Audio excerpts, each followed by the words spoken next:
Olá, consegue me ouvir? Boa tarde para todos. Sim, Silvio. Tá, obrigado. Bom, pessoal, mais do que uma oficina, ou melhor, menos do que uma oficina, que eu proponho aqui é a gente fazer um bate-papo, né? O bate-papo, a conversação que, como tentar desenvolver aqui, ela tem um título pretensioso, imitando aí o texto do Howard Becker, Truques de Escrita. Eu venho aí com o título Truques de Leitura, Introdução à Leitura Acadêmica, e peço logo de cara desculpa por esse título, talvez um tanto quanto preconceituoso, um tanto quanto presunçoso. Bom, eu quero também deixar de saída aqui comentando que é uma conversação, é um bate-papo e que talvez eu me exceda aqui em exemplos pessoais de como trabalhar, de como fazer a leitura, de a leitura como uma técnica de trabalho para nós na academia, mas é que vocês vão ver ao longo do bate-papo, eu compartilho dessa visão do sociólogo estadunidense Wright Mills, da produção acadêmica, da leitura acadêmica, da pesquisa, da escrita como um artesanato intelectual, como um artesão. Então, aí esse caráter de pessoal, de exemplos que eu vou estar falando aqui ao longo do nosso bate-papo no dia de hoje. Bom, primeiro de tudo, pessoal, eu trago um texto aqui do Eduardo Galeano, está lá no livro dos Abraços, né? O título do texto é A Função da Arte. Eduardo Galeano, que é escritor uruguaio, ele tem uma pegada benjaminiana de tentar fazer uma contra-história aqui da América Latina, uma história contrapelo, uma história das pessoas que foram derrotadas nesse processo de construção da nossa América Latina. E aí eu gosto dessa historinha porque eu espero que a minha fala, pelo menos, coce aonde está coçando. Tenha sentido, tenha aí alguma relevância para quem está aqui nesse momento compartilhando o tempo conosco. Bom, vamos lá para a historinha então do Eduardo Galeano. O pastor Miguel Brum me contou que há alguns anos esteve com os índios do Chaco Paraguai. Ele formava parte de uma missão evangelizadora. Os missionários visitaram um cacique que tinha fama de ser muito sábio. O cacique, um gordo quieto e calado, escutou sem pestanejar a propaganda religiosa que leram para ele na língua dos índios. Quando a leitura terminou, os missionários ficaram esperando. O cacique levou um tempo, depois opinou: "Você coça. E coça bastante. E coça muito bem. E sentenciou. Mas onde você coça, não coça."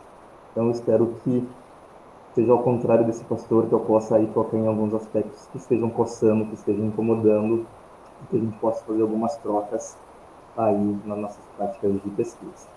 A minha conversa hoje com vocês, o meu bate-papo com vocês hoje, ele é baseado aí em 4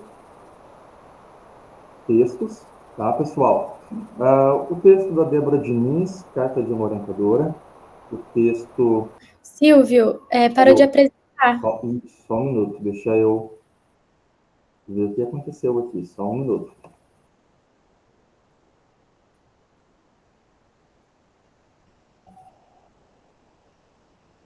Obrigado, Duda.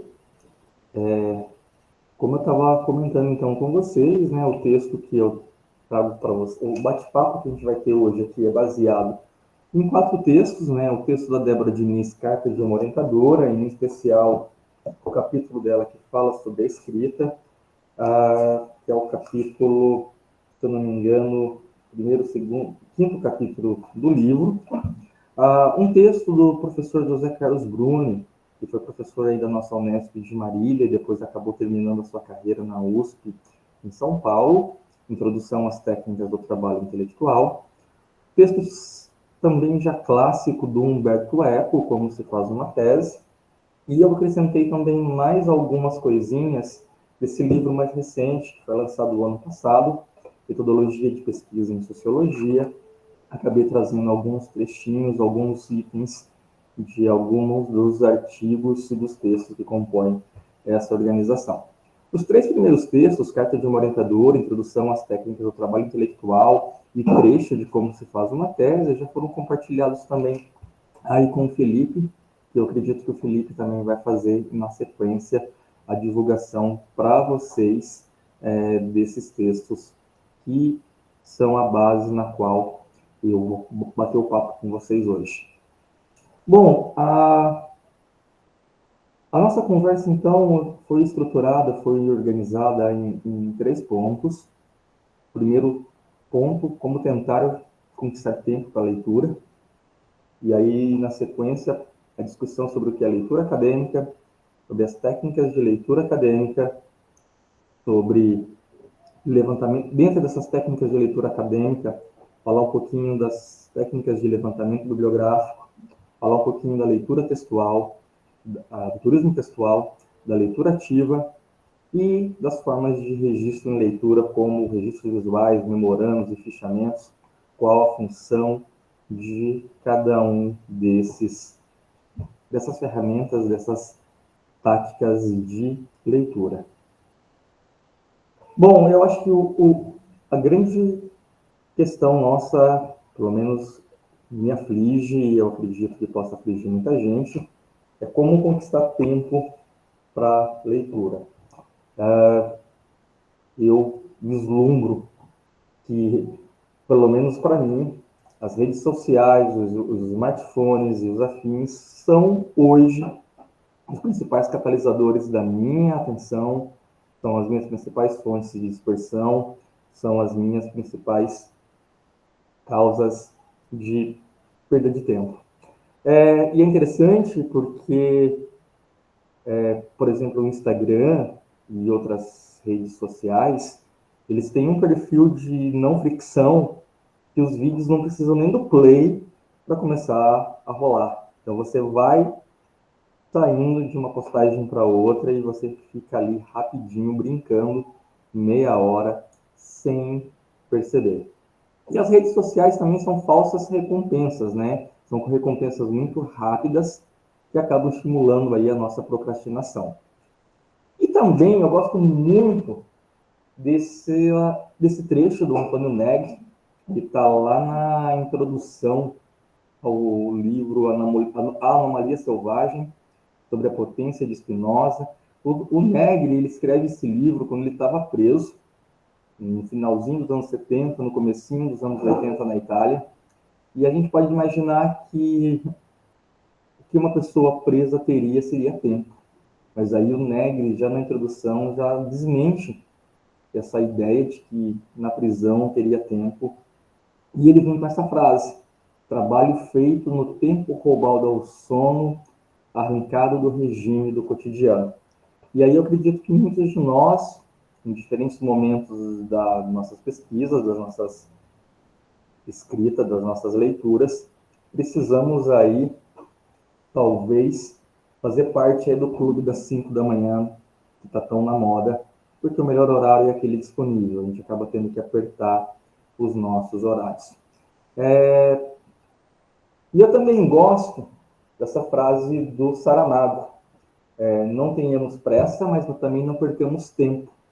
Que a pesquisa acadêmica e a leitura acadêmica, como parte do processo de pesquisa, ela demanda um ritmo próprio, onde o ritmo é mais importante do que a velocidade. Numa entrevista, o próprio Saramago ele falou que ele tinha como meta, como objetivo, escrever todo dia uma página por dia. E aí questionam ele: mas Saramago, é só esse o seu processo de produção? E ele responde: sim, mas no final do ano eu tenho um livro completo.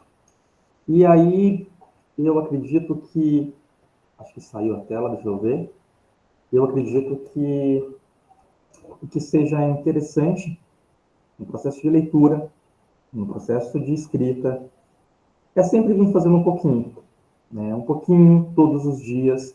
O ritmo ele acaba sendo mais importante do que a velocidade.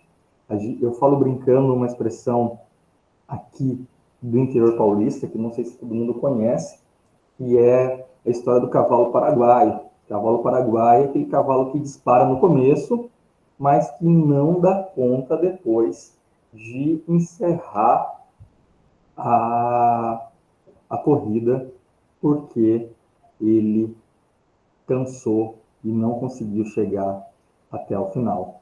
Então, um TCC, um artigo, uma dissertação, uma tese, um relatório, um trabalho acadêmico, ele é resultado desse trabalho mesmo, de tijolinhos sendo construídos dia a dia. E uma das técnicas que eu usava muito, descobri na fase da escrita, um pouco antes também, na fase da leitura do mestrado e do doutorado, foi a técnica Pomodoro, que é fazer lá os 25 minutos de trabalho com 5 minutos de descanso, tentando, sempre que possível, conseguir a maior quantidade de pomodoros por dia. E eu gosto dessa técnica de organização do tempo, porque ela nos permite realmente avançar. Eu acho que ela tem um efeito moral interessante. 1 ou 2 pomodoros que a gente consiga por dia em algo que nós estamos travados, ou que nós estamos aí numa série de procrastinação, o alcance, a realização de 1 ou 2 pomodoros por dia, mesmo no meio da nossa rotina mais pesada, eu acho que ela tem um efeito moral que nos ajuda. Esse efeito moral, eu acho que é um apoio, em especial nesses momentos que a gente está travando.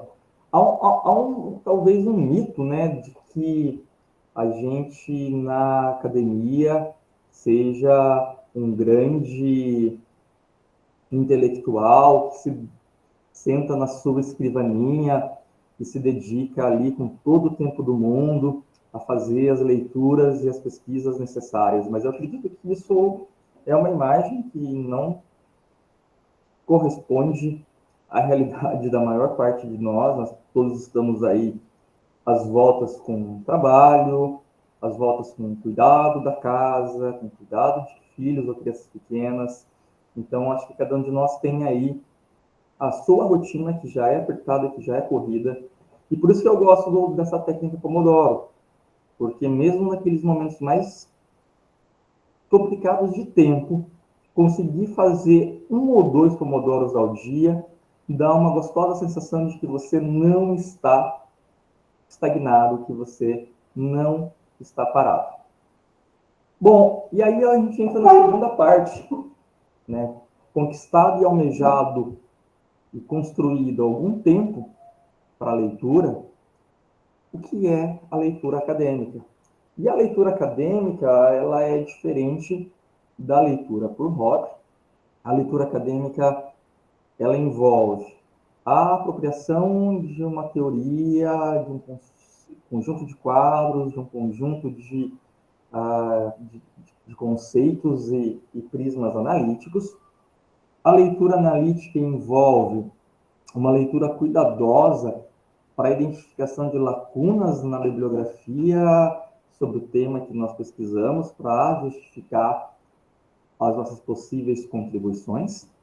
E aí é encarar a leitura, então, como um trabalho, encarar a leitura como um trabalho intelectual, e como todo trabalho intelectual, vai nos lembrar aí o professor José Bruno, então, que tem técnicas específicas. E eu acredito que são essas técnicas específicas que sejam interessantes a gente ir compartilhando, a gente ir trocando figurinha sobre como fazer. Isso é válido para qualquer função, com qualquer profissão, com qualquer atividade. O domínio das técnicas que definem um campo, que definem um ramo da atividade humana. E aí, é claro, a gente sempre se depara aí com essa grande questão que o Miguelito nos coloca, né? É tudo bem trabalhar para ganhar a vida, claro, beleza. A leitura, então, como o estudo, a leitura, então, como trabalho intelectual. Mas por que é preciso desperdiçar a vida que a gente ganha trabalhando para ganhar a vida? É um, é um trabalho de Sísifo, é um mito de Sísifo que a gente atualiza talvez no dia a dia, por mais prazeroso que seja a leitura e a pesquisa sobre os nossos temas. É um trabalho de Sísifo porque, mesmo que nós tenhamos experiência de escritas anteriores e de leituras de textos anteriores, cada autor novo que a gente encara, cada peça nova que a gente se coloca a escrever, é como se estivesse começando do zero, porque traz desafios novos. Não nos deixemos enganar achando que simplesmente o fato de eu ter escrito alguma coisa já facilita o processo. Nem sempre é assim. Cada texto traz as suas demandas, traz as suas especificidades, seja para leitura, seja para escrita. E aí a leitura, gente, acadêmica, ela é mais do que a decodificação de letras, formação de sílabas e a construção de palavras, né? A leitura, como uma técnica de trabalho, é uma tarefa da vida toda. É uma tarefa que a gente vai construindo e aperfeiçoando como um bom artesão ou artesã intelectual ao longo da nossa carreira. A diferença também da leitura acadêmica, da leitura enquanto hobby, é que a leitura acadêmica ela tem suas rotas e tem seus propósitos. Em especial, na pesquisa, a gente lê aquilo que nos ajuda a responder às nossas questões, que nos ajuda a responder às nossas perguntas. E o objeto da leitura, então, aí para a gente ainda é um texto, tá? O texto ainda é a maneira de comunicação que nós utilizamos para acessar as informações que a gente precisa. Esse texto vai vir de diferentes formas, artigos, capítulos, a livro completo, a obra toda de um autor. E eu costumo pensar que nós temos pelo menos 3 objetos da leitura para uma pesquisa.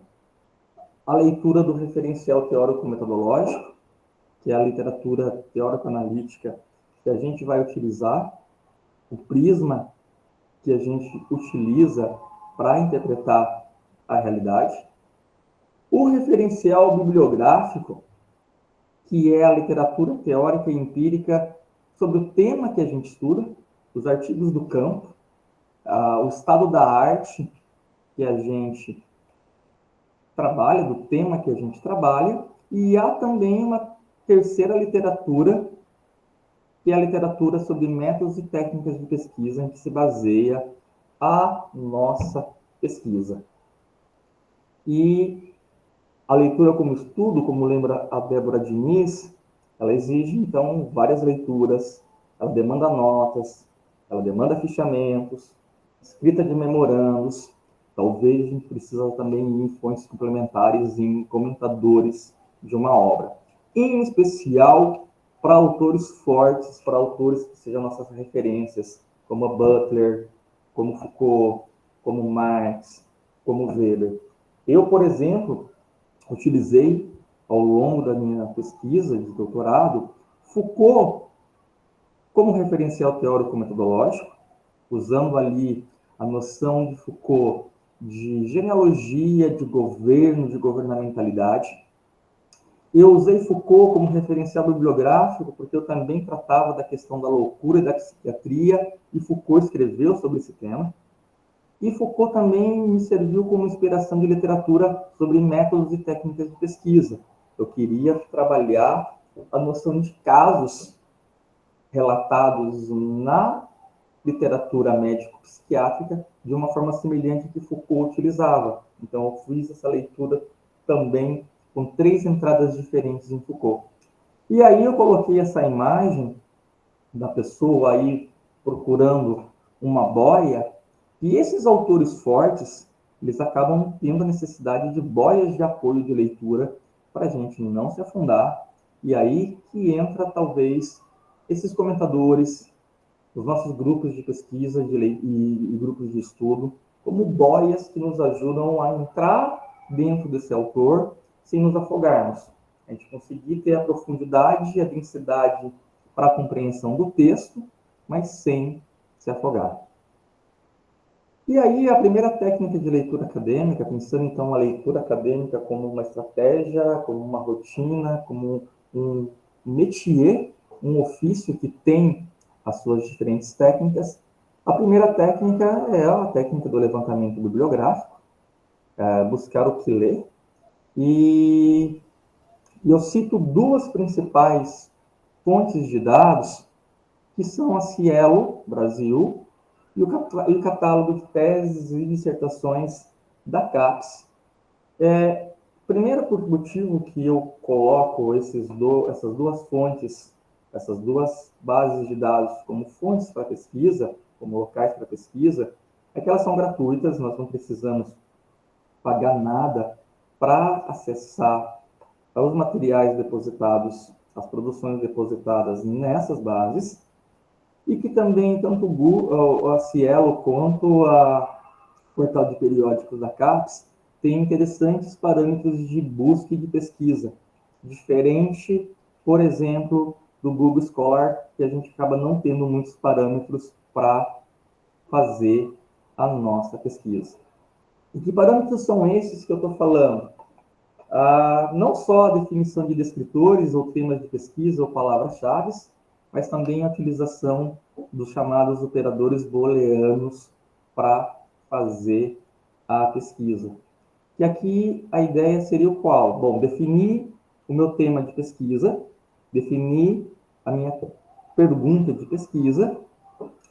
Os descritores são aqueles termos padronizados que vão me ajudar a referenciar o meu trabalho dentro de um conjunto de temas.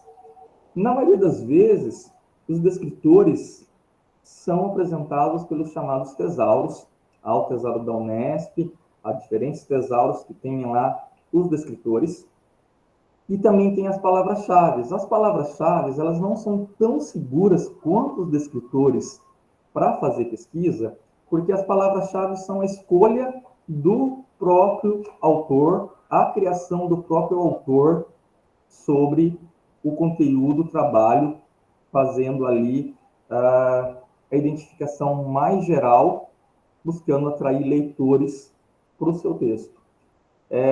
Se a gente consegue definir mais descritores do que palavras-chave na hora de fazer o nosso levantamento bibliográfico, a gente acaba tendo maior facilidade em encontrar resultados de bibliografia que sejam interessantes.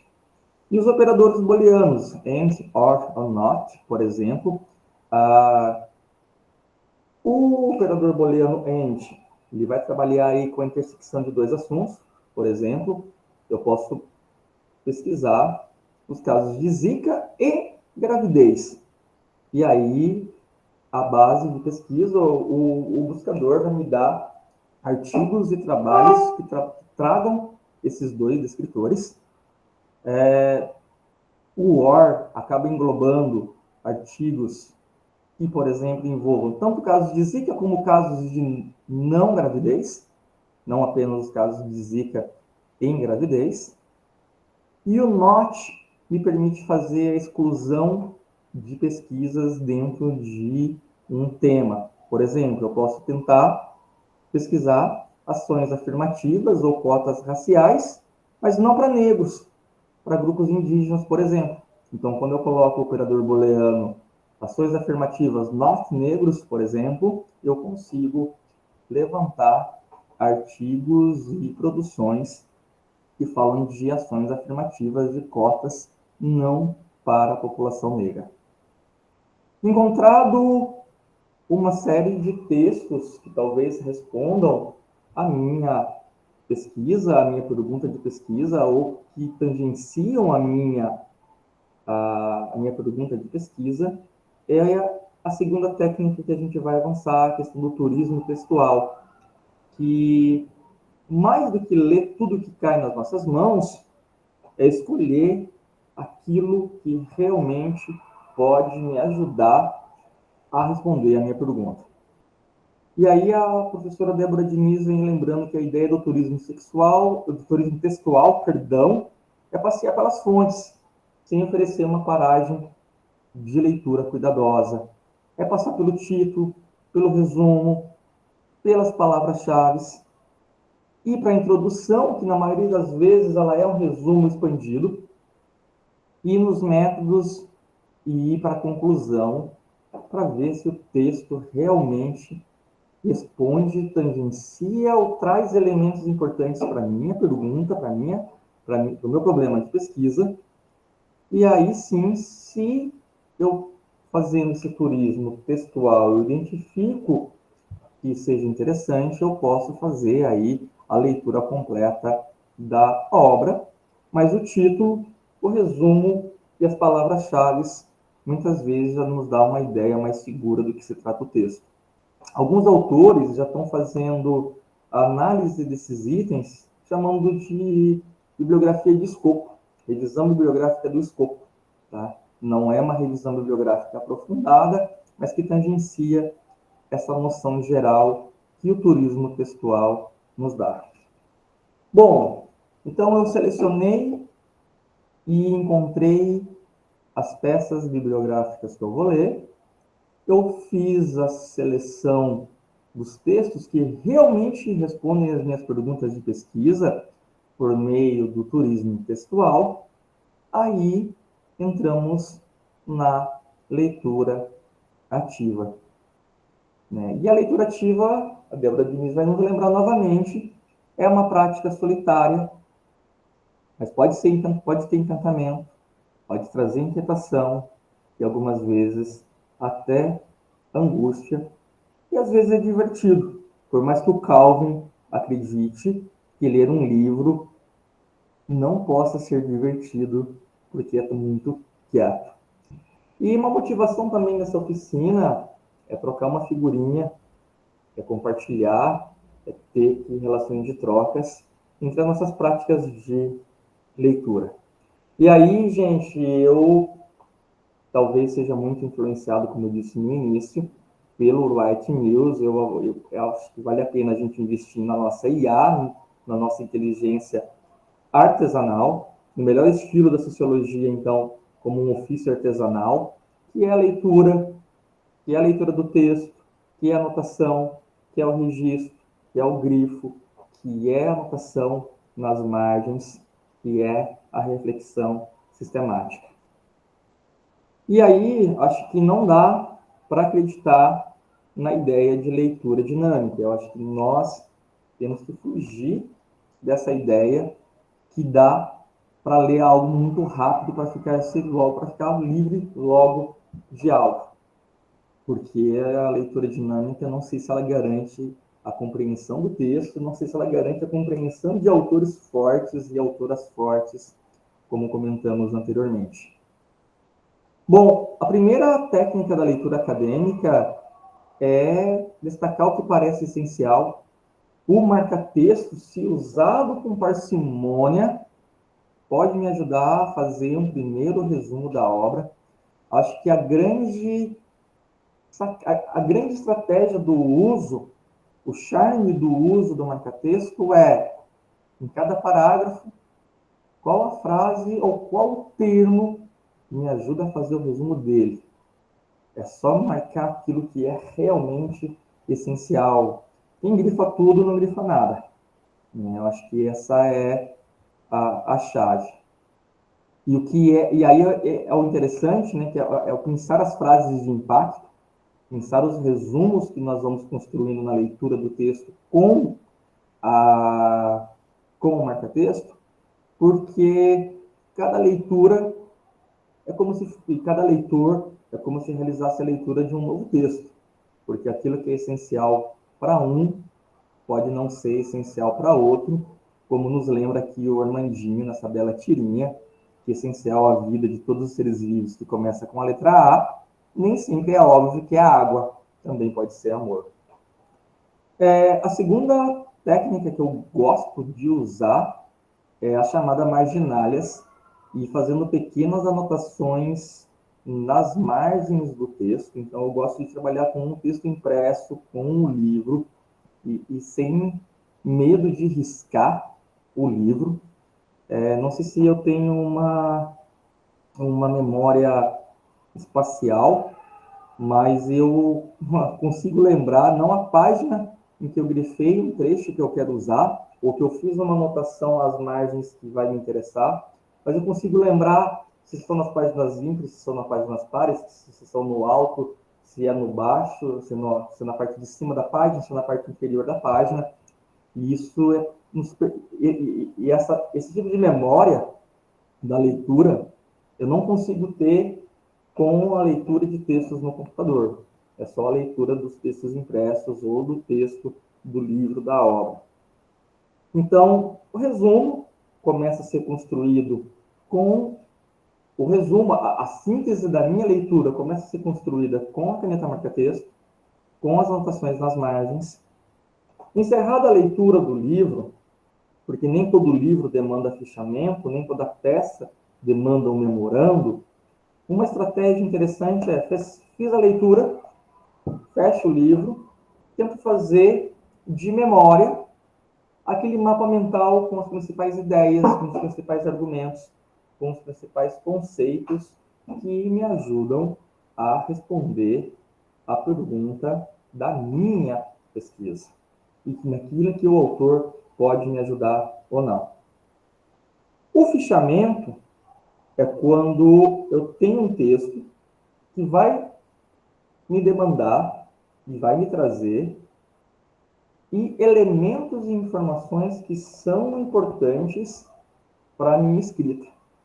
E esse fichamento ele vai ser uma nota de leitura no sentido que traz breves citações para que eu possa utilizar posteriormente.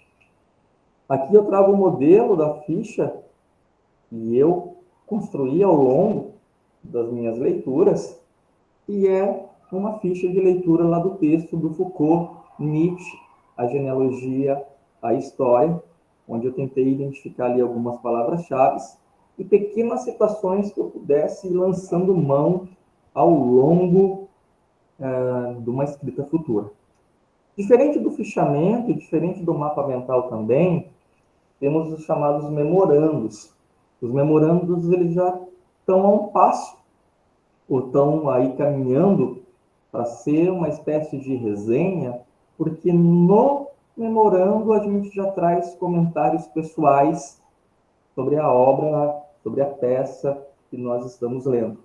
E aí eu trago como exemplo também de um memorando que eu construí do mesmo texto, onde além das citações, eu trago comentários gerais sobre o texto, e eu tento também ali colocar questões que eu preciso aprofundar ou que eu preciso desenvolver ao longo da pesquisa.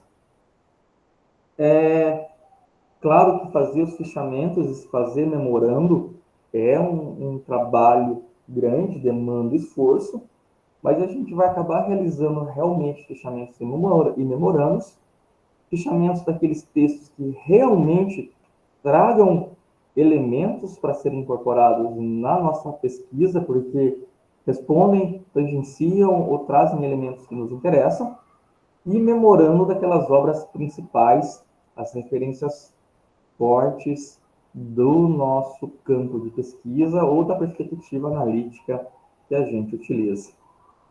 E aí, bom, eu comentei com vocês que nem toda leitura precisa de fichamento ou memorando. Enfim, na leitura acadêmica, diferente da leitura feita por Rod, quanto mais ativa a gente é na hora de ler, maior é a nossa compreensão na leitura e talvez menos dificuldades a gente pode ter na escrita.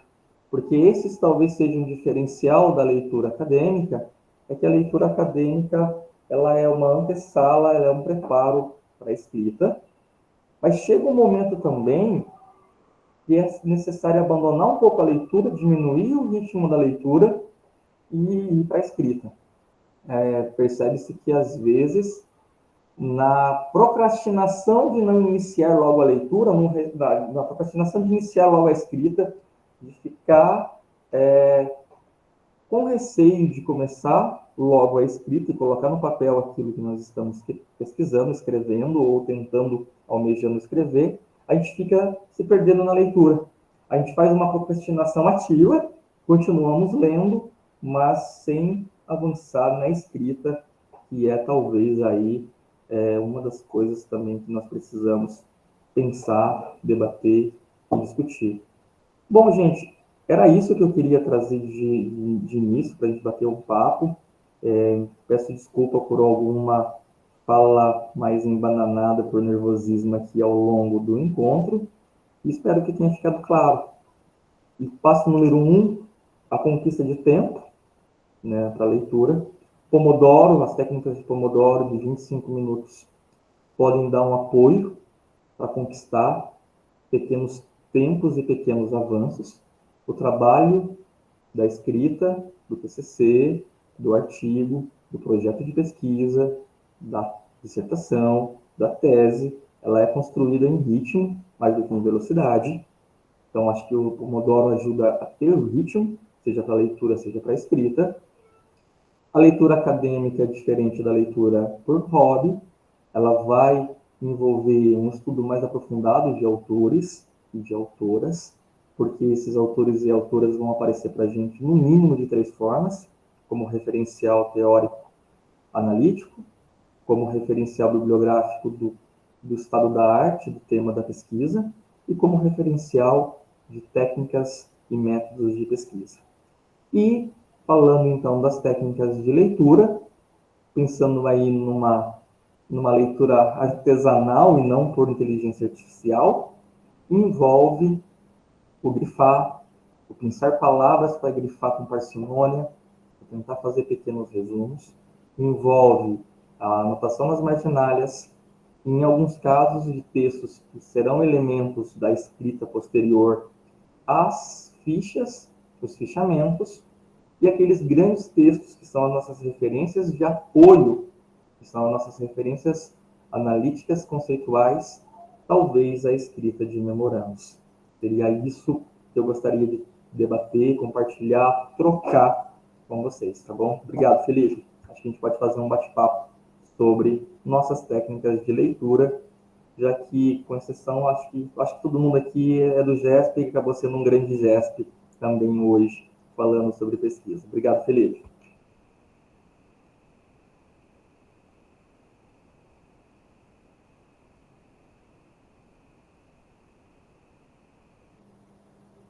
Por favor, Renato. Felipe, eu vou comandando, você quer fazer a mediação? Como a gente vai, querido? Boa tarde, pessoal. Vocês estão me ouvindo? Sim, sim. Na verdade, eu ia bater palma, aí eu cliquei no lugar errado. Mas eu já aproveito para dizer o seguinte, eu achei muito interessante sua apresentação, né? E assim, de cara também, eu sou a pessoa que também prefere ler o texto escrito, né? Seja o livro, seja impresso, né? Mas ultimamente eu tenho conseguido, assim, fazer algo parecido com isso nos artigos, né? Porque os artigos em PDF, eu acho que como é um texto mais limpo, assim, digamos, né, na formatação, né? Então, lá no próprio PDF dá para fazer essas técnicas, né? De grifar, de fazer os comentários, né? Então, é uma coisa que tem ajudado, né? E eu achei muito interessante que você falou essa questão da leitura acadêmica, né? Como uma leitura diferente de hobby.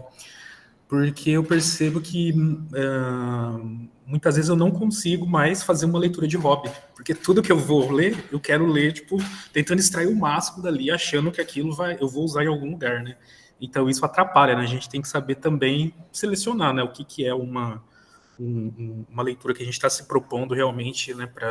Como pesquisa e uma leitura de hobby. E no final você falou uma coisa aí que para mim é o que acontece muito comigo, que é esse procrastinar, né? Porque o procrastinar, o problema da procrastinação é que o indivíduo ele nunca está parado, né? Ele está fazendo alguma coisa, só que ele não está fazendo o que ele deveria fazer, né? E a leitura acaba sendo essa forma, né? Então você parece sempre que falta alguma coisa, então você fica e nunca começa a questão da escrita, né? Mas sempre vai ter coisa para ler, né?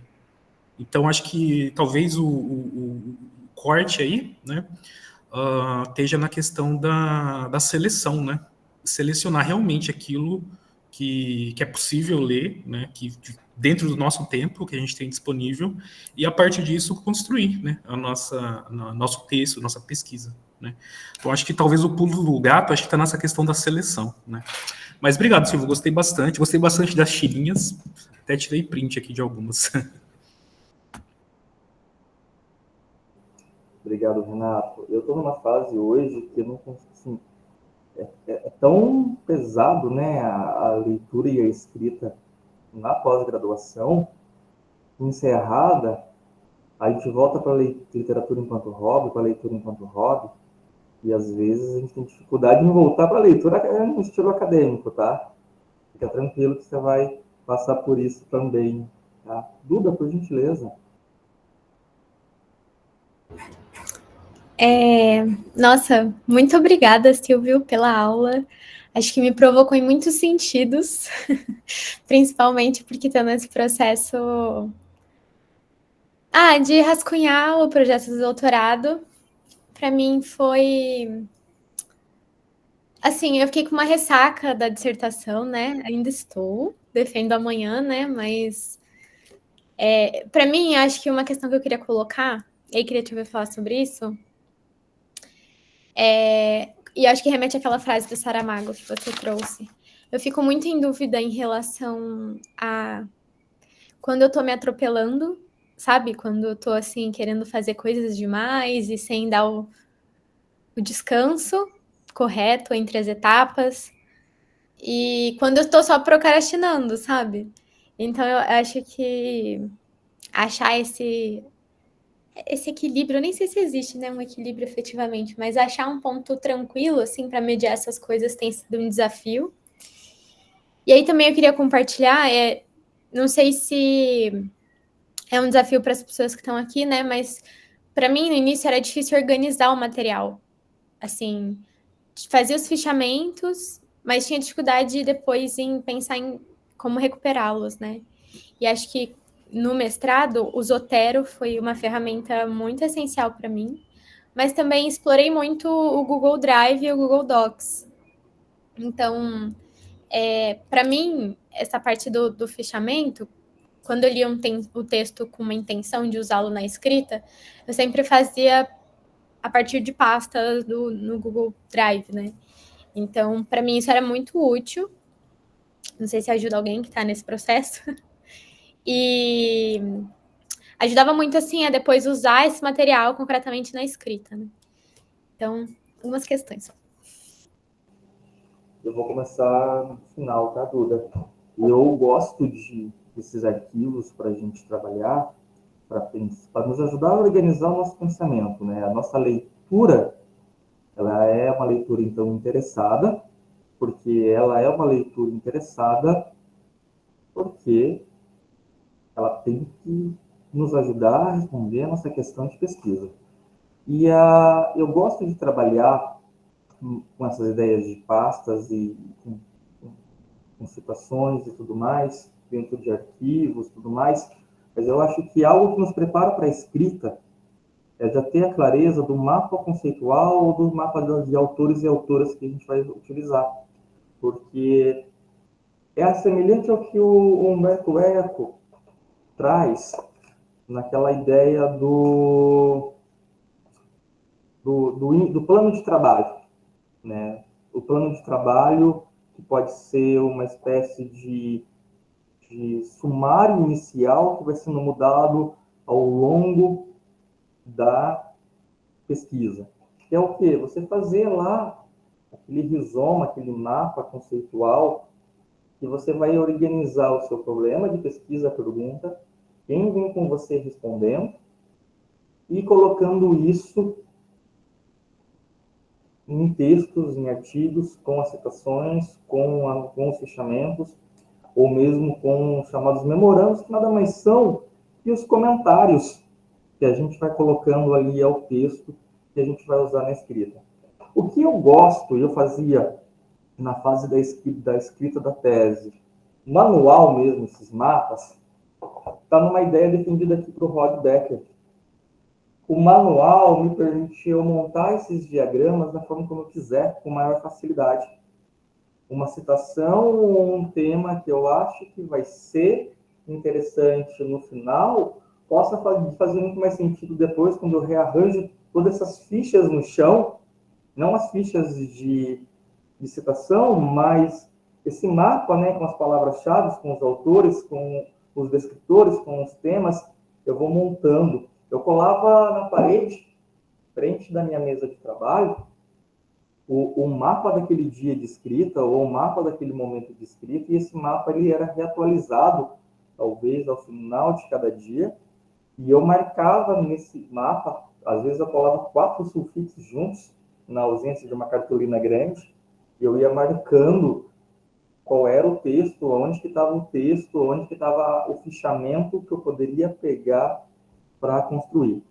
E essa é uma organização. Acho que o Google Drive, o Google Docs, o OneNote, o Zotero, nos ajuda a organizar o processo, mas eu acho que eu defendo essa ideia de ter uma prática manual mesmo em algum momento, corporal, de deitar no chão, espalhar as suas palavras, os seus conceitos, os seus temas e tentar pensar como que isso vai fazer sentido na escrita e no seu argumento.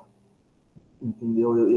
Eu sou muito sinestésico, vamos falar assim, na linguagem da neurolinguística. Eu preciso sentir e espalhar e pensar como vai ser isso. Por isso que eu gosto um pouco dessas referências impressas e tudo mais. Bom, o processo de seleção ele é sempre um desafio. Acho que a função do orientador é nos ajudar também a caminhar por textos que realmente podem nos ajudar a responder. Mas eu acho que hoje o papel da orientação talvez seja mais no auxílio da identificação do primeiro e do terceiro tipo de literatura que eu comentei, e é a literatura analítica conceitual, a partir de quem, de quais autores, de quais conceitos eu problematizo e questiono, e a partir de quais métodos e técnicas de coleta de dados. Nisso, o orientador com experiência nos ajuda, porque as possibilidades de temas de pesquisa são tão amplas, são tão grandes, que aí a segunda bibliografia que eu comentei, que é o objeto da nossa pesquisa, que é a bibliografia sobre o estado da arte, que são os estudos empíricos e conceituais sobre o tema que a gente trabalha, aí é o aventurar nosso. E aí talvez o uso dessas boas ferramentas de pesquisa que o portal Cielo tem, e o portal de catálogo em tese e dissertações da CAPES tem, e o Google Escolar não tem essas possibilidades de refinar pesquisa, é que nos ajuda a avançar e realmente selecionar. E essa ideia também da Débora Diniz, do turismo textual, né? Olhar para o resumo, olhar para as palavras-chave, ir para as conclusões, ver as referências citadas, para ver se realmente esse texto tem ou não tem relevância para o nosso trabalho. Mas uma coisa é fato, a gente vai ler muito mais obras do que a gente realmente cita. Entendeu? Isso é fato no nosso trabalho. E aí, sobre quando está pronto, quando está pronta a leitura é fácil. Chegamos no ponto final das considerações finais. Quando está pronto o texto escrito, aí é outra situação. Geralmente o nosso texto não está pronto. Melhor, ele não está encerrado. Ele não está finalizado. Ele está pronto para entrega. Quem dita para a gente hoje o encerramento são os prazos. Os autores dessa geração, como Rod Becker, que é um dos autores que eu estou citando aqui, ele conta nesse livro. Ele fazia rascunhos de artigos que deixava na gaveta por 6 meses. entre uma férias e outra da universidade. E aí ele retomava nas férias para ver se aquilo tinha, depois de 6 meses, as férias de inverno e as férias de verão nos Estados Unidos, para ver se aquilo tinha realmente fundamento ou não. Hoje, no meio dessa produtividade acadêmica louca, neoliberal, nós estamos aí naquela máxima de publique ou pereça, e eu já estou quase cheirando mal em termos de estar perecendo, tá? Faz tempo que eu não consigo produzir nada. É muito difícil ter esse tempo, sabe? É muito difícil ter essa, essa qualidade que o tempo nos dá para voltar para o nosso texto como se o texto já não fosse mais nosso. Esse distanciamento do texto, sabe? Eu acho que isso é um problema que talvez a gente tenha. Sim, embora no GESP, nas leituras que a gente faz coletiva dos nossos projetos e dos nossos textos, a gente possa fazer essa espécie de distanciamento com o olhar do outro. Então, acho que ter um grupo de pessoas que leiam seus textos e que leiam seus textos de forma crítica nos ajuda a ganhar esse tempo que não nos permite mais deixar um rascunho por 6 meses dentro de uma gaveta. Tá bom, Duda? Não sei se eu te respondo o que você estava propondo, tá bom?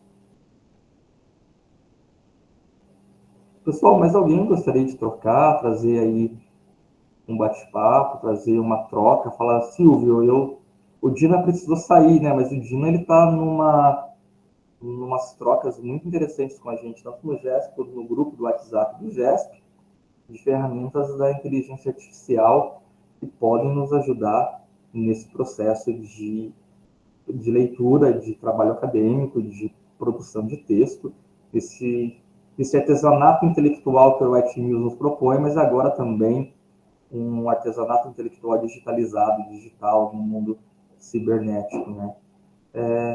Felipe, você quer trazer alguma coisa também? Você acha que já temos uma oficina? Alguém quer trazer mais alguma fala? E espero que, com a provocação do texto do Eduardo Galeano, com a qual a gente começou, com o qual eu comecei aí a fala, eu tenha podido coçar onde estava realmente coçando e talvez incomodando vocês para a gente ter trocas. Boa tarde, pessoal, tudo bem? Consegue me ouvir bem? Eu queria agradecer primeiramente ao Silvio por estar oferecendo essa oficina, está sendo gravada, depois disponibilizada nos nossos canais de comunicação. Parabéns, Silvio, e muito obrigado. Foi uma oficina muito legal, muitas táticas assim de não só de leitura, mas de organização dos pensamentos, do pensamento, né? Organização de, do conhecimento que está sendo debatido nos textos e como isso pode servir para a gente construir conhecimento acadêmico, né? Da onde a gente parte, né? A leitura, né? Principalmente nas ciências humanas. Eu gosto de organizar meus textos pelo OneNote, eu comentei até no chat. Não sei se alguém já organizou por ele, mas é interessante que ele tem pastas e subpastas e subpastas assim, e você consegue acessar os textos bem facilmente. Se quiser, eu até mostro aqui como é que é o OneNote. Deixa eu mostrar aqui também. É uma plataforma que eu acho bem interessante para fechamento dos meus textos e até meu diário de campo eu faço aqui. Mas, ó, por exemplo, cadê? A era do capitalismo de vigilância, né? Tá aqui. Eu tenho aqui a pasta do livro que eu tô lendo, né? E aí aqui eu organizo. Capítulo 3 não tem nada, né? Mas é só para fazer um marcador.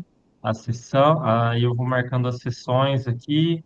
Aí capítulo 4 sessão um. Um espaçamento estranho aqui, não sei por quê. E aí eu vou organizando assim as sessões, os capítulos, tem as partes também. Eu acho bem interessante que quando eu preciso procurar um termo, né, por exemplo, superávit comportamental, eu venho aqui nessa barrinha de pesquisar e posso pesquisar o termo e ele vai mostrar onde foi utilizado, quantas vezes foi utilizado. Eu acho, assim, ele não tem muitas opções de formatação de texto, né, de espaçamento. Eu não sei porque tá assim, que às vezes faz em outro computador, e às vezes, quando vai acessar no meu computador pessoal aqui, fica meio estranho aqui esse espaçamento. Mas ele não tem tantas opções de configuração do texto, né? De formatação, mas eu acho uma plataforma bem interessante para organizar e realizar os fechamentos em si. Queria compartilhar, acho que é interessante.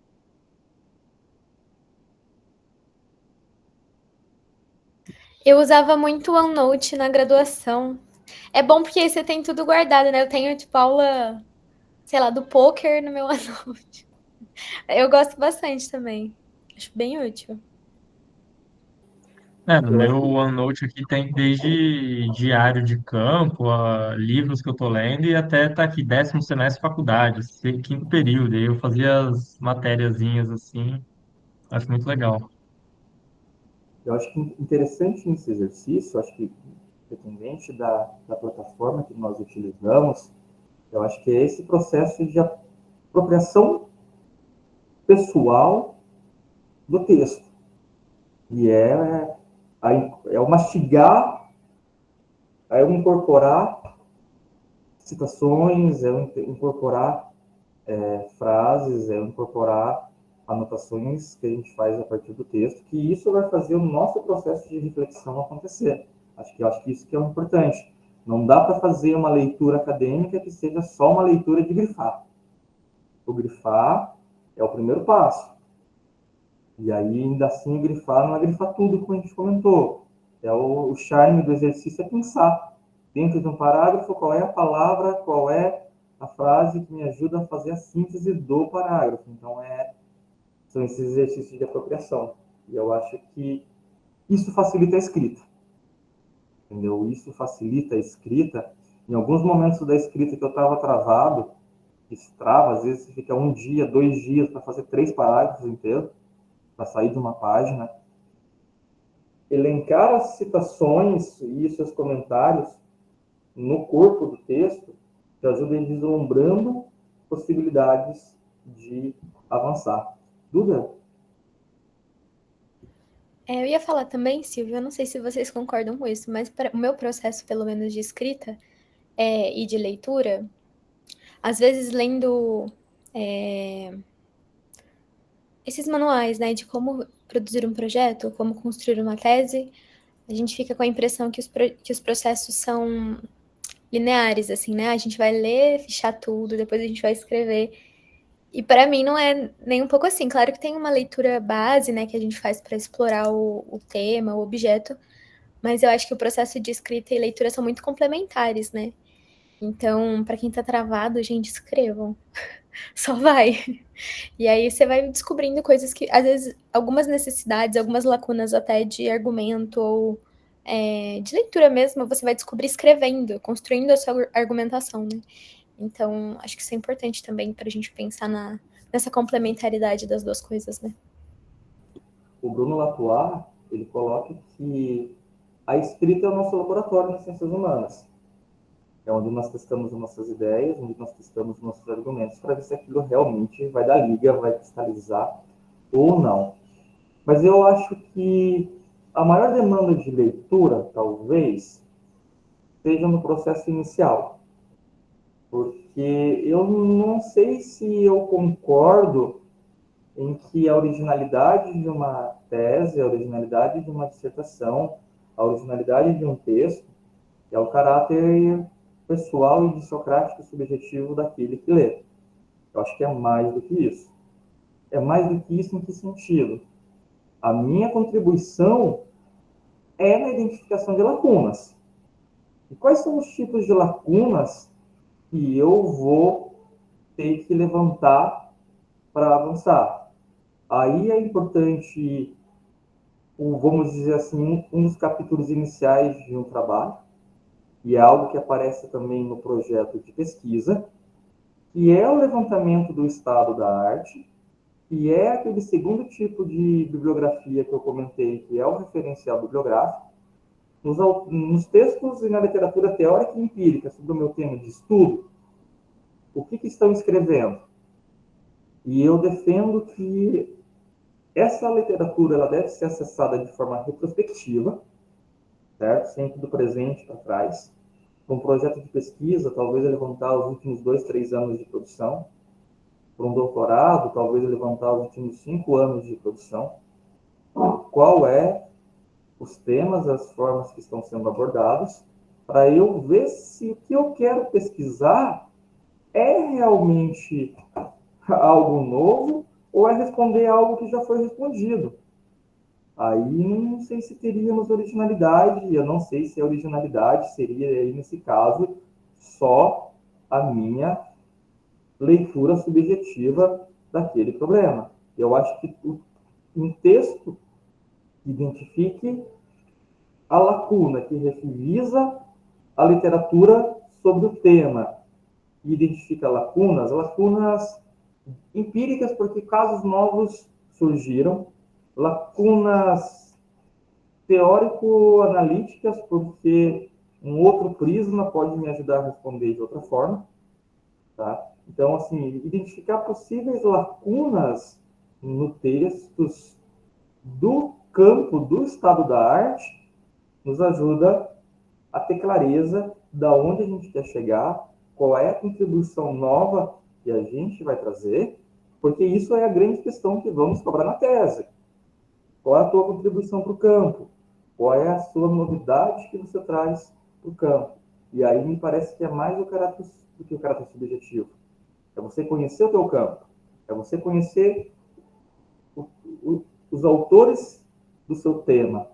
E aí me parece, então, que nesse primeiro momento, seja da escrita do projeto, seja da pesquisa, e vai aparecer depois lá na tese, ou na dissertação, ou no TCC, é que a revisão bibliográfica é o momento que demanda maior leitura, talvez, e é o momento de maior dificuldade de organização, porque você vai ler autores de diferentes referenciais que vão fazer entradas no seu tema diferentes da sua.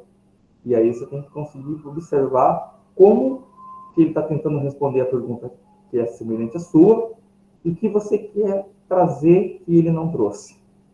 Acho que esse é o grande desafio da leitura acadêmica no primeiro momento, que é essa leitura do referencial, dos referenciais bibliográficos sobre o tema. E não é a leitura que a gente faz no GESP.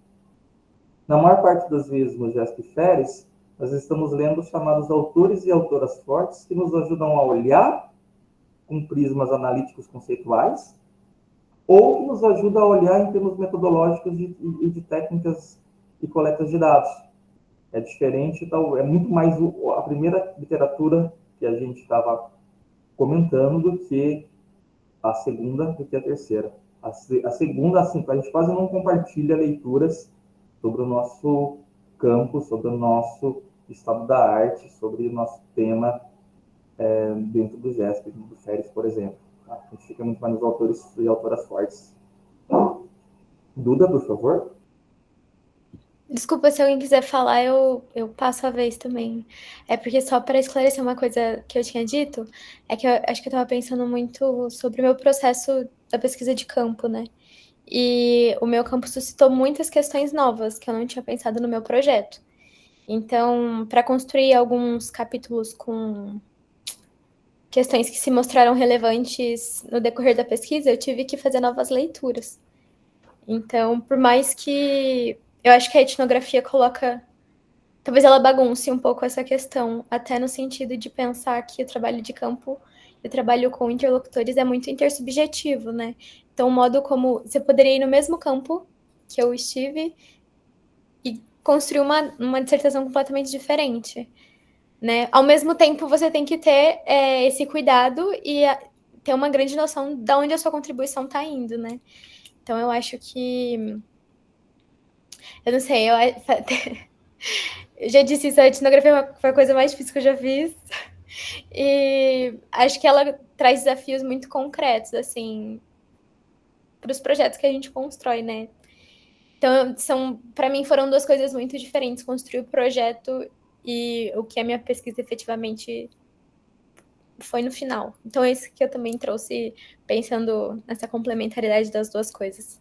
Mas entendo, Silvio, o que você falou sobre a construção do projeto, ter noção de onde vai ser a nossa contribuição e tudo mais. E eu acho que nunca o projeto de pesquisa ele se realiza na concretude, pelo menos não é essa a minha experiência. O meu projeto de pesquisa começa com uma coisa e no andar a gente termina em outra coisa, talvez não muito semelhante, não muito parecida com o inicial. Mas aí o Luiz um dia me provocou. Silvio, é pesquisa. Se você já sabe o que quer, escreve o livro. Então, é descoberta, é reelaboração, é retornar e reescrever os nossos interesses. E aí eu acho que a etnografia realmente ela tem muito mais riqueza porque ela está sempre em campo. Acho que esse é a grande contribuição. E não é qualquer campo, né, gente? Não é, a etnografia é um estar em campo com método, né? É um estar em campo com anotação, com reflexão sistemática, com diário de campo. Não é o vivenciar ou estar junto, é mais do que isso. E nesse sentido, a Duda tem toda a razão. A etnografia nos traz questões novas. E aí que vale a pena o quê? Conhecer a literatura do estado da arte para justificar no seu próprio texto que, por mais que seja o mesmo campo, os mesmos sujeitos, ou sujeitos parecidos, o que está se colocando ali são questões empíricas novas. E aí já é uma lacuna. E você trazer isso no seu texto fortalece o seu argumento. O campo me trouxe coisas novas. Como que você sabe que o campo trouxe coisas novas? Porque a literatura anterior, sobre o mesmo campo, talvez, sobre a mesma escola, para pensar o exemplo da Duda, não tinha mencionado isso ainda. Então, você consegue fortalecer o argumento para a construção aí do seu trabalho, da sua peça. Tá bom, Duda? As duas coisas se complementam, com certeza. Conhecer o trabalho de outros te faz olhar para o campo também de outra forma. É uma relação de mútua imbricação. Acho que isso que a mesma Duda, daqui 10 anos, voltando para o mesmo campo, já com o título já no pós-doutorado, vai ser outras questões, porque há essa imbricação entre o que a gente lê e o campo, como a gente experiencia o campo, como a gente experiencia subjetivamente o campo. Mas é uma subjetividade da etnografia que é uma subjetividade com método, diferente daquele simples vou fazer, é uma inovação porque eu que fiz. Isso que eu dizia com subjetividade, tá? A originalidade não é uma inovação porque eu que fiz e é diferente do que o outro fez. É uma inovação porque eu conheci a literatura sobre o estado da arte e eu trouxe contribuições novas que o meu campo me deu. Seja o campo realmente lá do trabalho de campo, seja o arquivo que eu estou analisando, seja aí o corpus documental que eu esteja trabalhando, tá bom?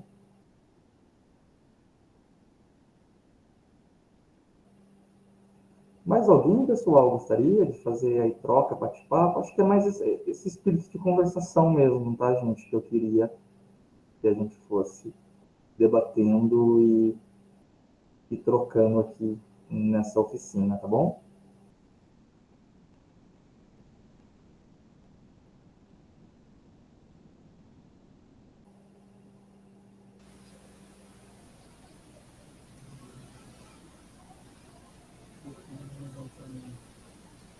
Silvio, tá me ouvindo? Sim, Marcelo. Tudo bem? Então, eu estava pensando aqui, a semana que vem eu faço sobre apresentação de trabalho científico, né? De projetos, né? E de trabalho científico. Eu tenho alguma experiência em cursos de oratória, né? E você falou no início sobre um pouquinho sobre PNL e vou estar abordando um pouquinho também semana que vem sobre os canais de comunicação. Mas até a título de apresentação, uma boa técnica de leitura é capaz de captar a metalinguagem do próprio autor. E isso, na hora de apresentar um trabalho científico, ele é indispensável, porque você, tendo uma leitura atenta, você descobre as entrelinhas do próprio estilo e da personalidade do autor. Isso engrandece na hora da apresentação, né? Então, eu acho que é importante uma leitura atenta. Você fala de estado da arte, você fala de uma série de coisas, mas compreender o sentido semântico de palavras, né, a adequação dessas palavras dentro do contexto, até mesmo as epígrafes e os elementos pré-textuais são muito importantes para você trazer uma boa apresentação e muitas vezes numa apresentação apresentar a alma do cientista ali, né, do autor, né, o espírito dele, o estilo dele ou a vivência que ele teve, que ele apõe ali no texto, né? Não sei se você concorda comigo, qual a sua opinião em relação a isso, né? Então, até para uma apresentação que uma boa leitura é importantíssimo, né? E escrever ajuda muito, escrevi muito. Muitas vezes porque eu tenho uma certa dificuldade de prestar atenção, então usei como instrumento a escrita para eu aprender, né? Até porque eu tenho uma certa repulsa a conceitos prontos, então eu sempre tive necessidade de personalizar, né, parafrasear minha compreensão do texto. Então eu escrevia muito, principalmente até em palestra, ou mesmo participação do grupo de estudo, ou os textos que eu já li, eu sempre diretamente eu escrevia alguns pontos e fazia esse destaque do marca-texto direto no papel, né? Então, acho que é um olhar meu sobre a importância da leitura para a apresentação oral, depois que é onde você vai validar todo o seu estudo também, né? Além da leitura de base, que é indispensável, a apresentação ela é uma validação, né? Ela é uma ratificação de todo o trabalho de leitura e todo o trabalho de pesquisa realizado. O que você acha sobre isso? Eu concordo em parte, sim, quando você coloca, Marcelo. O livro é um, os leitores são múltiplos, mas ainda que não haja uma hermenêutica daquele texto que precisa ser apropriada e não haja uma única forma de ler um texto, eu acho que a leitura atenta nos permite pensar quais são os limites de sentidos que cada peça, que cada obra nos permite circular. E, por exemplo, o Foucault, que é um autor principal com o que eu trabalho, desses que eu chamei de autor forte, me permite fazer várias leituras, como eu coloquei. Eu usei Foucault como prisma analítico conceitual, prisma metodológico, temático, mas exemplificando bem na leitura e principalmente na escrita quais eram os sentidos que eu fazia uso ali, porque, repito, ainda que o texto seja um e os leitores sejam múltiplos, me parece que há um caminho que não dá para extrapolar também os sentidos de um texto.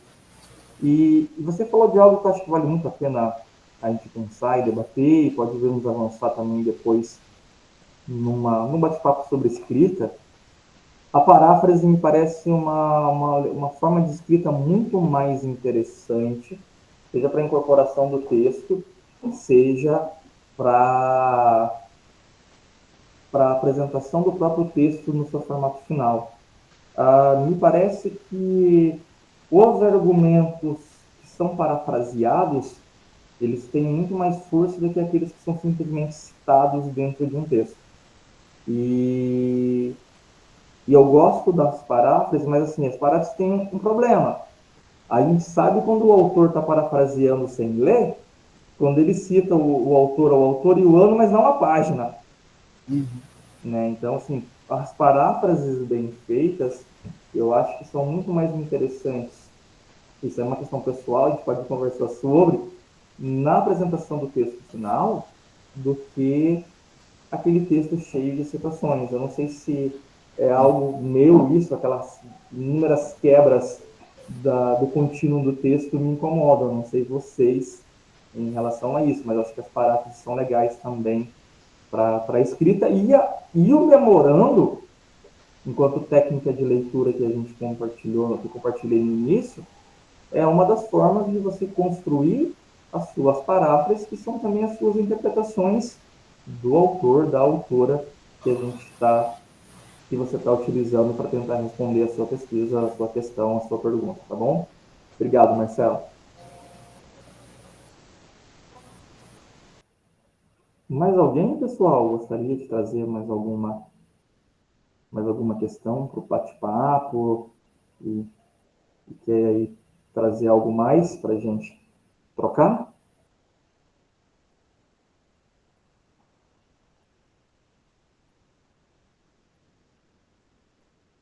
Silvio, gente, eu vou usar de orientação. Na paz, é nóis, Duda. Tô aproveitando, gente. Silvio é uma preciosidade. Aproveitem e façam perguntas.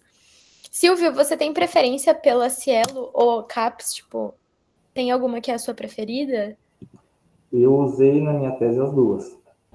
Eu fiz um capítulo de Estado da Arte, em que eu usei a Cielo, o repositório CAPES, essa pesquisa retrospectiva, e eu usei também a referência cruzada, que é uma terceira técnica de levantamento de fontes, que é o quê? Quais são os trabalhos citados pelos textos que eu selecionei que não apareceram nas bases, mas que são relevantes. Entendeu? Eu acabei fazendo também, além da CAPES e além da Cielo, essa referenciamento cruzado, que é, para defender essa perspectiva minha, essa coisa artesanal. É você, pesquisador, pesquisadora, no seu ofício, no seu métier, fazendo ali a seleção mesmo, olhando o que talvez seja interessante, o que talvez não seja interessante. Os operadores de busca da Cielo e do repositório CAPES são muito bons, entendeu? Eu lembro que eu usei os descritores que me interessavam e eu consegui fazer a seleção. O que esses dois campos não me deram, que depois é eu que propus uma divisão, foi uma divisão temática, dentro do corpo do texto que realmente cada um daqueles artigos estavam trabalhando, e também por área de conhecimento.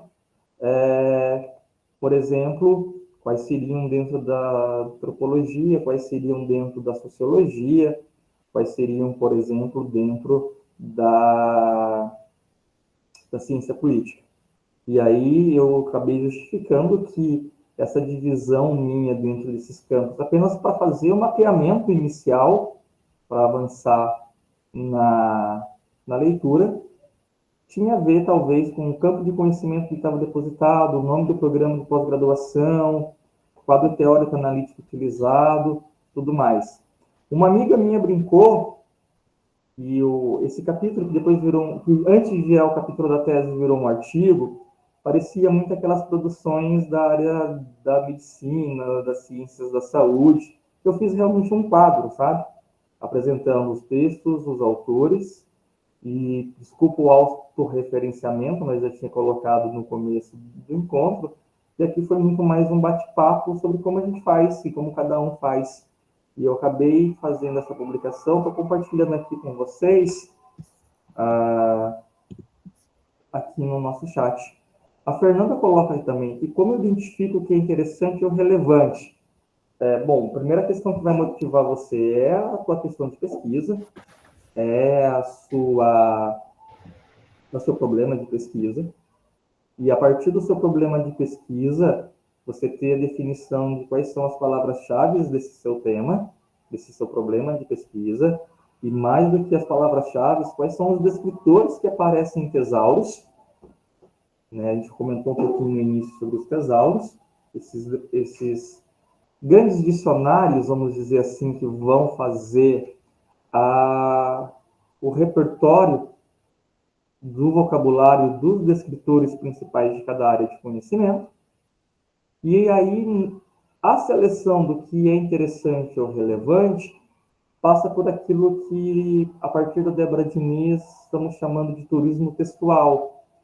Olhar o resumo, olhar o título, olhar as palavras-chave, olhar a introdução, olhar as considerações finais, nessa ordem, talvez, para ver, não, esse texto vale a pena ele ser lido de forma completa, na íntegra, porque ele pode me ajudar a responder o meu problema de pesquisa. E aí entra talvez também numa questão que é o quê?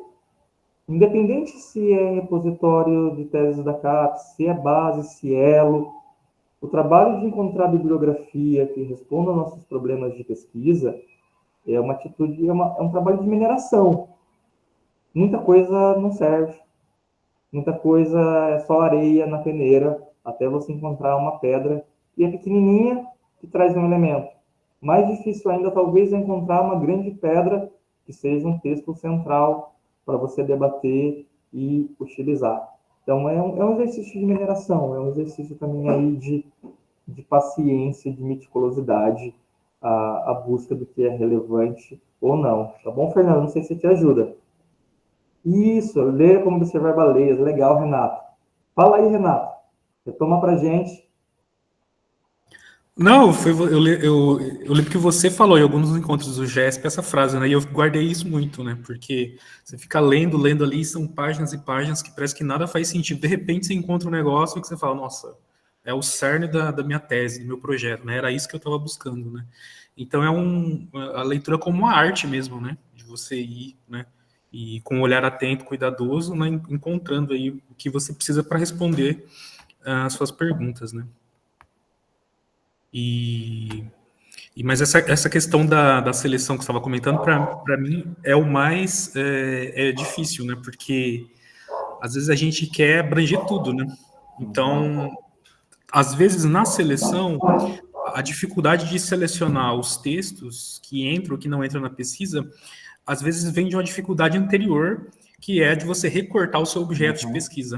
Então, eu percebo muito isso na minha própria pesquisa. Quer dizer, então tem muita coisa, porque falta limpar um pouco melhor as suas perguntas, né? Porque também não dá para responder tudo, né? O tempo é limitado, né? Como você falou, tem que ficar pronto naquele prazo, né? Não dá para fazer a vida inteira, né? A CAPES não vai pagar para você ficar 10 anos no doutorado, né?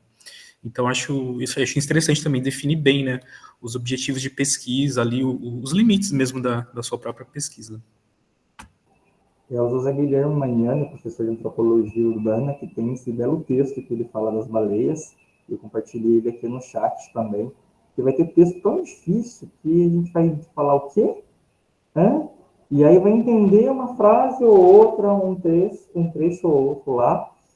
Mas eu também defendo que, sabe aquela experiência da química, que dois reagentes, dois elementos reagem e cristaliza? Tem frases também que a gente lê num texto que nos ajuda a entender o texto que até então parecia muito difícil de compreensão, que vai fazer esse processo de cristalização. Opa, acho que agora entendi. Às vezes acontece com a gente. Cada vez mais raro comigo, mas às vezes acontece com a gente. E pensando também aí a questão do recorte, por isso que eu acho que essa revisão bibliográfica, ela talvez seja mais interessante ser retrospectiva, do presente para trás. Entendeu? Eu acho que, pelo menos para pensar esse segundo tipo de literatura, que eu estou falando que é a literatura bibliográfica, os estudos conceituais e empíricos sobre o meu tema.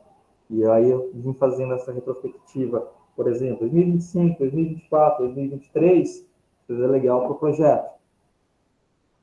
Talvez os últimos 5 anos seja legal para tese, porque a gente não tem fôlego também, e o que é relevante dentro de um campo também está sendo atualizado, está sendo debatido nos últimos 5 anos, se ainda não foi algum problema no campo.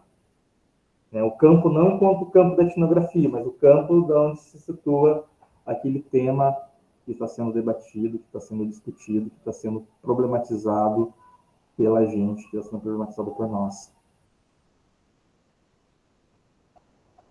Beleza, gente? Mais alguém gostaria? Fernanda, não sei se te ajudo também naquilo que você perguntou, na identificação do que é interessante, do que é relevante. E vou fazer uma última defesa, gente. Façam leituras coletivas. Tenham grupos de leitura e de estudo. Eu acho que... Eu vou falar pessoal, de novo, desculpa a autorreferência, mas é trocas, né? O que eu consegui me apropriar do meu autor forte, que eu utilizo, que é Foucault, nunca teria conseguido se não tivesse dentro de um grupo de estudo. Entendeu? As questões colocadas pelos colegas. Bom, de novo, voltando, por exemplo, da química. Dois elementos reagem e se cristalizam. Mas, às vezes, quando a gente está em laboratório e tem uma poeira que pousa sobre a solução, a cristalização é muito mais rápida. E isso é um grupo de estudo. A questão de um colega, uma chave de leitura que o outro colega teve sobre o texto, te ajuda a compreender muito melhor aquele texto que você estava com dificuldade, talvez. Acho que por isso eu vou sempre defender que participemos de grupos de estudo, que tenhamos e construamos grupos de leitura em conjunto, em coletivo, e que seja esse coletivo mesmo de apoio mútuo, como a gente tenta nos construirmos enquanto GESP Feres. E 2026, eu acredito, GESP Feres e Larev lendo sobre os três temas juntos e misturados, porque não dá para pensar de forma distinta. Era algo que a gente estava provocando. E aí, eu não sei se o Felipe comentou contigo, Luiz Fernando, nos nossos últimos encontros do GESP, provocados por Foucault com essa ideia de diagnóstico do presente, não dá mais para a gente pensar que realidades virtualizadas é só um nicho, é só um campo de pesquisa, é só um tema. É o presente. A gente precisa ter leitura sobre isso para problematizar as nossas questões, os nossos temas, seja gênero, seja Foucault, seja poder, seja polícia, seja qualquer for. E aí a gente comentou que a gente precisa ter essas leituras também de forma coletiva no GESP Feres, que aí acaba sendo Larev. Sim, é diagnóstico de presente para tentar entender o que vem, né, o futuro, como colocou aqui a Fernanda, tá bom? Pessoal, eu estou à disposição. Mais alguém quer trazer pergunta, questões? Vamos trocando, acho que isso é o legal nesses momentos de encontro. A troca está sendo muito mais legal do que a simples apresentação e fala inicial minha. Eu queria só relatar que é o Bruno era professor de filosofia, né, na Unesp, e ele compartilhava a sala com o Monte Agudo, né, lá no departamento de filosofia. E aí o Monte Agudo uma vez me contou que ele perguntou, né, pro Bruno, né, ele falou assim, ô Bruno, como que você fazia na sua época, né? Você fazia fichamento dos textos? Como que você fazia para aprender? Aí ele parou, olhou assim e falou assim, olha, na minha época a gente conversava bastante, né? Então, que é justamente isso, né? Eu acho que a ciência, né, você fazer uma pesquisa não é um processo solitário, né? Então, você tem que ter esse contato, né? Acho que o grupo de estudos, então, proporciona um pouco essa relação, né, de ter essas trocas, né? Porque realmente não tem como produzir conhecimento sozinho, né? Você tem que estar em constante diálogo, né, com as pessoas, né, da sua área, né? Então, acho que o grupo é importante por conta disso, né? E eu não sei a impressão de vocês, mas me parece que a SBS e a Unbox está cada vez mais elitizada e fechada.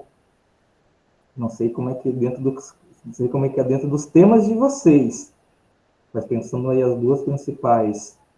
Não sei se é a aba, me parece que a RAM é mais aberta, porque a RAM tem muito GTs, então ela consegue abrir mais. Mas a SBS e a Unbox está extremamente fechada. E parece que tem ali, e em especial os comitês de pesquisa mais do que os GTs, talvez.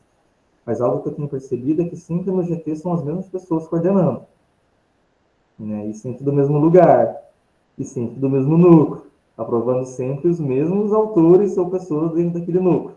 Não trabalho com nomes, aprendendo no mundo do crime. Pessoal, mais alguém gostaria de trazer alguma fala, alguma questão para a gente conversar? Olha, eu acho que tanto a RBA quanto a RAM foram duas experiências que eu tive pela primeira vez nesses últimos anos e foram muito interessantes, assim, sempre nos GTs com galera da graduação junto, conversando tipo, na mesma sala o Manhane, conversando com a galera da graduação e, tipo, gente de todos os lugares do Brasil. Isso foi muito bacana, assim. E acho que tem essa perspectiva de ser bem mais horizontal o debate, sabe? Igual na SBS, a galera, os colegas do mestrado apresentando o pôster, pô. Tipo, não faz sentido, Uhum.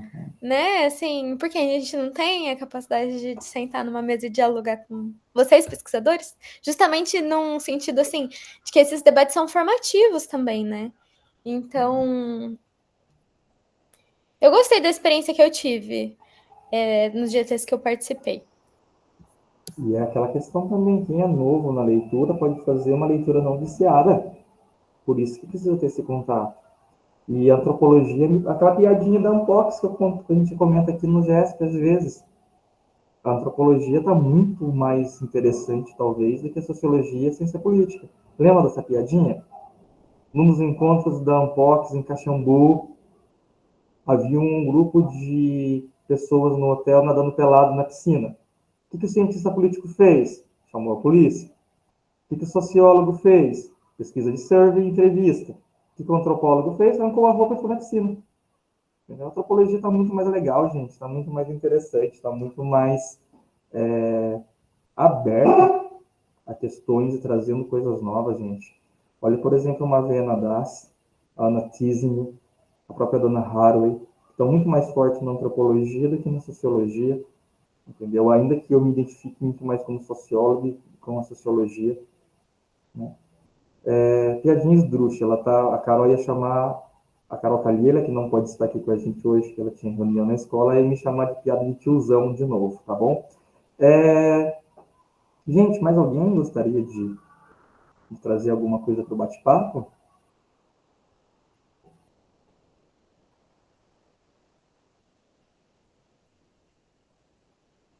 Então, acho que a gente caminha para o fim. Pode ser, pessoal? Alguém quer mesmo colocar? Bom, então, deixo aí já o convite para a próxima oficina do Larev, com o Marcelo, que vem aí na próxima semana, no dia 9. O Marcelo vem aí conversar e falar sobre apresentação de trabalhos acadêmicos.